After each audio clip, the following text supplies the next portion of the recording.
Magandang araw teammates at welcome ulit sa isa na namang masayang kwentuhan kasama ang mga paboritong sports personalities dito sa Beyond the Game with yours truly teammate Daryl Oclares. At para sa ating episode ngayon, makakasama natin ng isa sa rising volleyball stars ng bansa at ang kapitan na middle blocker ng Bacolod Taytong High School Women's Volleyball Team. Please welcome Miss Brianna Nicolaang. Welcome sa Beyond the Game, Brianna. It's an honor na makasama ka namin ngayon dito sa Beyond the Game. Siyempre, kumusta ka naman muna ngayon?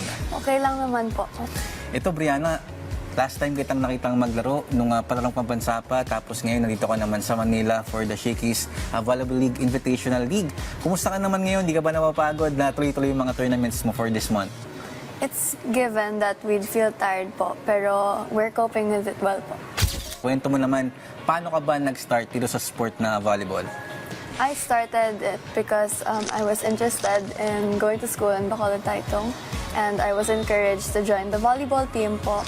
And then that's where I developed this love and interest for the sport itself. In one word, kung ikaw ang tatalungin ko, in one word, how would you describe yung volleyball skills mo as of now, ngayong nasa Bacolod Taytong ka? One word na I can say is improving po. Ayun, improving. Bakit naman improving?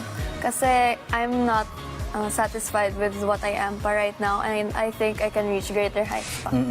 Pero kung meron kang one specific skill sa volleyball na gusto pang improve, bukod dun sa naging performance mo dito sa mga games mo sa Bacolod Taytong, ano ito at bakit? The skill po na gusto ko pong mag-improve po is my service, kasi hindi pa siya consistent. Meron times na strong siya and magaling akong mag-service, pero again, hindi siya consistent. Nag-uusap pa tayo about sa service A, sa pag-attack.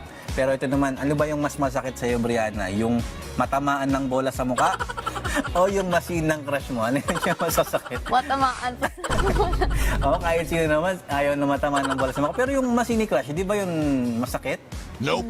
Hindi naman. Mukhang wala ka bang... walang crush si Brianna. Nako.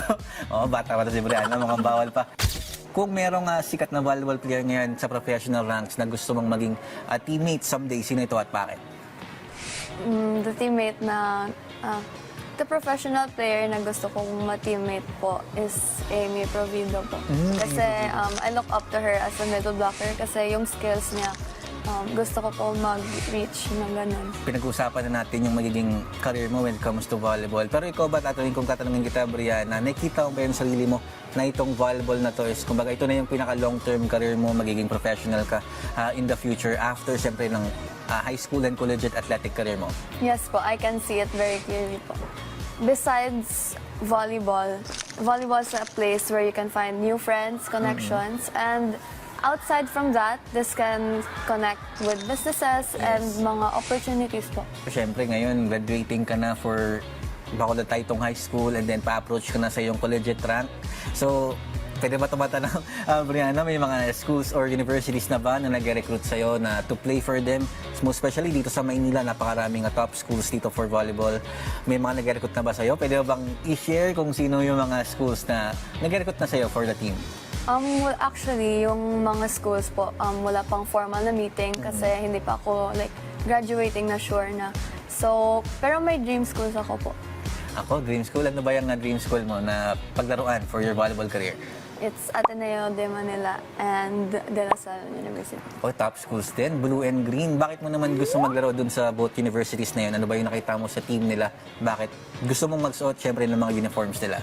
Because I can say na yung yung programs nila and the community po, and aside from volleyball, the ACADS area is also very strong. Ngayon naman, teammates, itutuloy natin ang ating kwentuhan sa ating segment na tatawagin natin Behind the Play. So, Brianna, may papakita ko sa iyong mga pictures at ang gagawin mo lang, siyempre, kwento mo yung story behind ng mga pictures na i-flash natin. Ready ka na ba? Sige. Ayan. Ito ang ating first picture. Let's see. Ayan. Ayan. I think ito yung picture mo na pinaka-trending sa Facebook. Kwento mo naman ano ba yung story behind that picture, saan at kailan yan? So behind this po, this was our game in regionals po. Before Palaro, it was held in Antique. And this picture was showing na it was our warm-up po and I was going to serve na po. Itong mga pictures mo talagang nag-trending to online. Ano naman yung reaction mo knowing na yun nga, nag-trending ka and kapag nagko-compete ka na kahit saan ka sa saang panig ng Pilipinas is may nakakakilala sa'yo. So paano yung reception mo na nalaman mong viral yung mga ganitong pictures? I'm taking this in a positive way po because this is the place where I can find bigger opportunities for me, for my family, for my friends, for my teammates, and for the people who are helping us man. Hindi naman ba nakakadagdag kumaga ng pressure dahil nga, siyempre, a lot of people are rooting for you na lahat ng mga volleyball players is kilala. Mga volleyball fans is kilala ka na, hindi ba ito nakakadagdag sa'yo ng pressure sa iyong career? Hindi naman. It's okay po na I'm receiving pressure kasi syempre kilala ako and people look up to me also. And of course, I'm on the field where performing is a must. So instead of using this pressure in a negative way, we can just use it as a fuel po. Ito naman, Brianna, let's proceed to our second picture. Ayan. Ayan naman, mukhang graduation picture. Yan naman itong naka-flash for our second picture. Ano naman yan, Brianna? Kailan ka gumraduate niyan and saan yan? Ay, anong grade ka pala gumraduate niyan? This was grade 10 po. This was a graduation picture na the whole batch had to change profile pictures. And at this time, we were participating the Shakies last year po. Bali, during that time, talagang volleyball player ka na din. Opo. During that time. So, grade 10 ka niyan, bacolod tayo itong high school din. Ito, ano naman yung, kumbaga, gano'n na nagbago si Brianna from that era, grade 10, kaya graduate mo lang ng junior high school, and then ngayon, approaching ka na sa grade 12 mo ng senior high school. Based on what I observed from myself, from that picture, I can see na nag-mature ako. Ito naman for our third picture, Brianna. Ito naman ang ating ipapakita. Ayan, mukhang recent lang yan sa palarong pambansa. Last month sa Ilocos Norte. Opo. Ito, share ko lang nung dumaan ka sa cameraman namin. Biglang tumakbo yung cameraman namin nung nakita ka. Hinabol ka talaga during that parade. Pero kwento mo naman the story behind that picture, yung parade nyo sa palarong pambansa. So in this picture, as you can see, we were walking and nagpa-parade kami. So the things that I was thinking of at this moment na, wow, grabe, palarong pambansa naman. And like, this is gonna be a great experience for me and for my teammates, of course. And I was very overwhelmed with how much people are supporting the athletes. And I'm very happy that I saw that much people. Ito next year, last palarong pambansa mo na. So tingin mo ano yung nilook forward mo dun sa magiging last stint mo sa palarong pambansa and what are you aiming? I think Agusan del Sur ang palarong pambansa next year. So what are you aiming for that tournament? I'm looking forward to seeing great improvements, not only for myself, but for the team po. And I'm very excited po na to show what I've been working hard for. Ayan, ito naman Brianna for our fourth picture. Pakita na natin yan. Ayan. Mukhang, ayan. Seems like picture kasama mo yung family. And then, dun sa upper picture, hindi ko talaga figure out kung saan ka dyan. Ikaw ba yung nasa gitna? Yes po. Tama, ayan. Yes po. Ilang taon ka ba dyan sa picture na yan? From the picture, I think I can say na around maybe mga 6 or 5 years old. 5 years old, then medyo bata pa. And then, Yes, ma'am. kapatid mo yung nandun sa katabi mo, nasa Yes, pinaka-left. Ayan. And balita ko, athlete din ng iyong kapatid. And athletics pa siya, tama? Yes po. And she plays volleyball din. Siya plays volleyball din, so nasa dugo talaga ng Yes. pamilya niyo ang pagigisang atleta. Pero gaano kalaking impact naman sa'yo, Brianna, yung support ng family mo?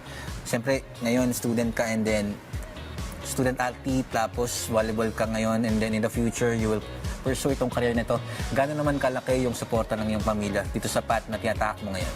I mean, I personally, I wouldn't be here to where I am without their support. So, what I'm reaching right now is a great milestone for me and for my family. So, not only is this achievement for what I've worked hard for, but it's also for them po. Ayan, ito. For our, I think, fourth picture na ito, pakita natin dito sa Behind the Play. Pakita naman natin yan. Ayan, mga palarong pambansa rin yan. Ang haba ng pila. Actually, nakita namin yan, sobrang haba talaga ng pila. Parang may pila ng ayuda. Parang may pila ng ayuda for that specific picture. Kwento mo naman, anong nangyari dyan sa picture na yan at ang haba ng pila. So in this picture, we just finished practice. We just finished with a game po. And then we had to go home na. Pero I've seen the people sa tabi ng van. Tapos I was called na I would like see some fans. Yes. And then I went there naman and I entertained them po. I met a lot of people and they were also really nice. Ito, Brian, ang pinaka-napansin ko talaga sa'yo while observing you dun sa palarong pambansa is manalo or matalo man yung team ninyo, you always entertain yung mga fans. Bakit patuloy mo silang in-entertain despite na, well, siyempre may mga down moments ka rin, natalo yung team. Why do you continue to entertain your fans? I continue to entertain them because there are people na who really travel just to watch our games and the support isn't really a joke. It's not something to just push away po. Kasi people also have feelings and as a person na meron mga idols, it's kind of sakit. Masakit sa feeling na hindi ka like example, they just like ignore you and I don't want anyone to feel ignored or like na out of place po. So, ganun. Gano'ng kalaking bagay naman siyempre yung suporta nila sa iyo. Umaagos yan every time you play outside ng Bacolod. And kahit sa Bacolod, napakarami mong fans. So, gano'ng kalaki naman ang bagay yung suporta nila sa iyo? The support means a lot to me because not only is it because of my family, of our teammates, team managers, it's also because of the people na we've reached to where we are right now. Yan. Again, maraming salamat, Brianna, for gracing our program and hoping for the best. Siyempre, mahaba-haba pa ang iyong volleyball career and siyempre, abangan namin on what's next for your volleyball career. And any last message? Baka may gusto ka pang abulin? I'd like to say hi to my friends in Bacolod. I miss you all a lot. And of course, to my family. And I'd like to just express my gratitude to everyone inside or outside the volleyball court that without you guys, I wouldn't be where I am right now. And I hope the support continues. Teammates, maraming salamat sa pagsama sa amin ngayong araw. Muli ako po si teammate Daryl Oclares at magkita ulit tayo susunod nating kwentuhan dito lang sa Beyond the Game.